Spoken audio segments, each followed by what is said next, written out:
Hey guys, and welcome to another GameXplain discussion. I'm your host, Derek Bittner, and I'm joined today by Andre Segers to discuss his recent playtime with Mario Party 10. So Andre, you recently got to go to the Nintendo San Francisco office to try out Mario Party 10, and what'd you get to see there? Yeah, so I got to try some Bowser mode, or specifically, or Bowser Party I should say, and more specifically, the mini games involved. We didn't have time to do a whole board game, unfortunately.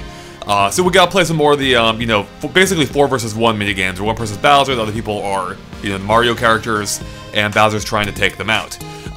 In addition to that, I actually did get to try some of Amiibo Party as well, in which you play a board game styled after the original Mario Parties, basically. So yeah, so got to try, a fair, we got a broad look at some elements of the game. Nice. So what are your impressions? Let's start with Bowser Party. Okay, yeah, so again, just some mini games I gotta try, and they seem fun. It's like your typical Mario Party fare.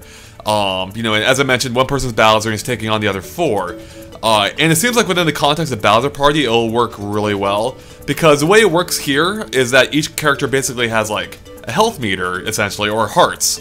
And as Bowser, each time you hit them in the game, they lose a set amount of hearts. So like in one of the mini games, we're racing up a tower, and as Bowser, I had to hit the triggers as fast as possible to climb up the tower, and while the characters are right above me, trying to get away, and they're trying to mash buttons as well, as fast as they can, and each time I hit them, they would lose health, until eventually, the game would end. Then another minigame we tried was where Bowser would jump into the air, and there's 2 towers I could choose to drop onto, one on the left, one on the right, and I could move the control stick in either direction, and on the gamepad it shows you like a top-down view of this as Bowser, so I'm able to choose exactly where I want to drop, and I can keep switching directions to throw off the players who on the TV can only see the towers from a side angle, so you don't get to see exactly where Bowser is, though I do think they can see his shadow kind of, so they have some idea of where I'm going to land, or where I'm aiming at that point in time. So anyways, if I land on top of them on that tower, it takes away their hearts. The problem I've discovered while playing the Bowser Party games though by themselves as just mini games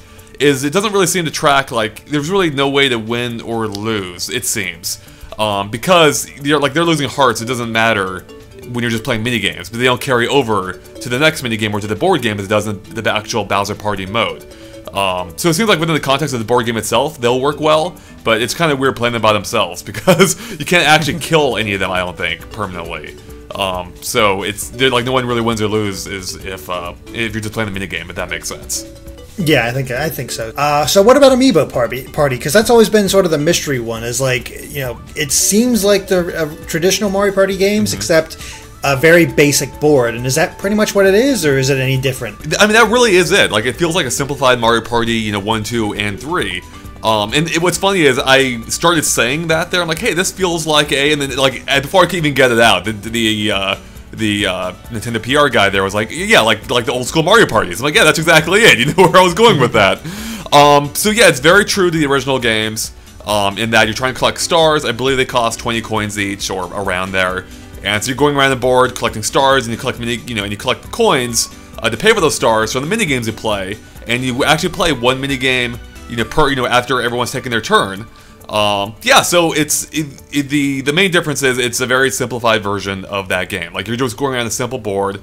The board you're on is different depending on which amiibo you use to scan in. So you actually do need at least one amiibo to play this game. And depending on the amiibo you play, the board changes if it's one of the supported amiibo. Like, Mario's board is different from Peach's board. Each has their own gimmicks, but they're all square. They're all pretty similar in shape, or rather pretty similar in playstyle.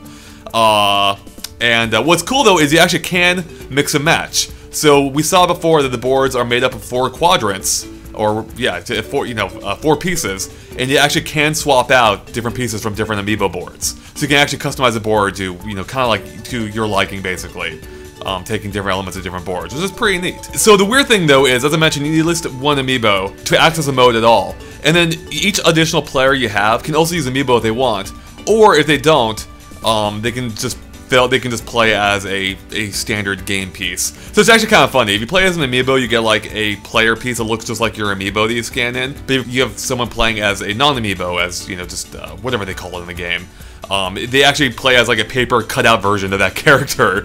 So we had like a 2D Toad out on there, and it was kind of funny. The weird thing though is you need to, in order to take your turn, if you're playing as an amiibo, which means at least one person is doing this, you need to scan in your amiibo every time it's your turn.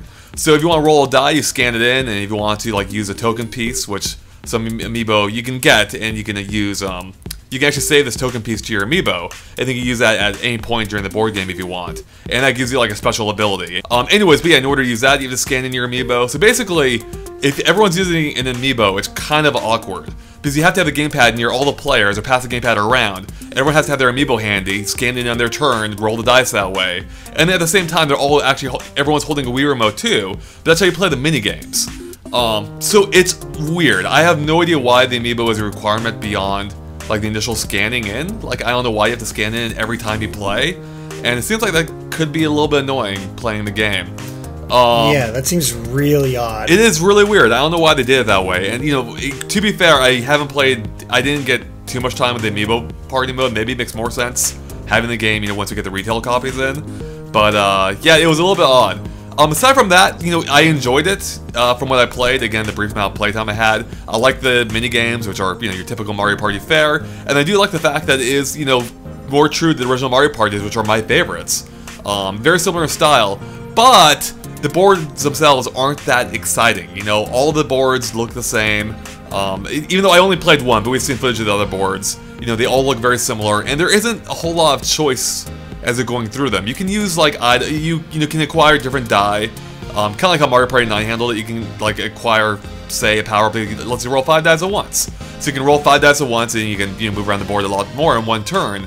But aside from that, your options are pretty limited. There are a few other gimmicks you can come across on each board. Like on the Yoshi board we were playing on, there's this Piranha Plant minigame you can play. And basically, it's kind of like you're gambling. So you can, there's 5 warp pipes, and each time you choose one, either has a prize or a Piranha Plant. If it's a Piranha Plant, you lose everything you won up to that point playing the game. So basically, you want to see how far you can push it before quitting and, you know, before cashing out, essentially, and getting what you've won.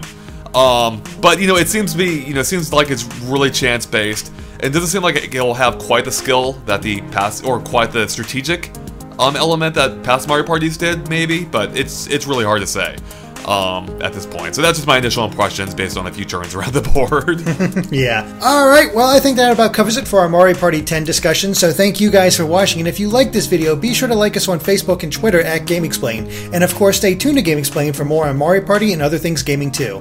Till next time, guys. Bye.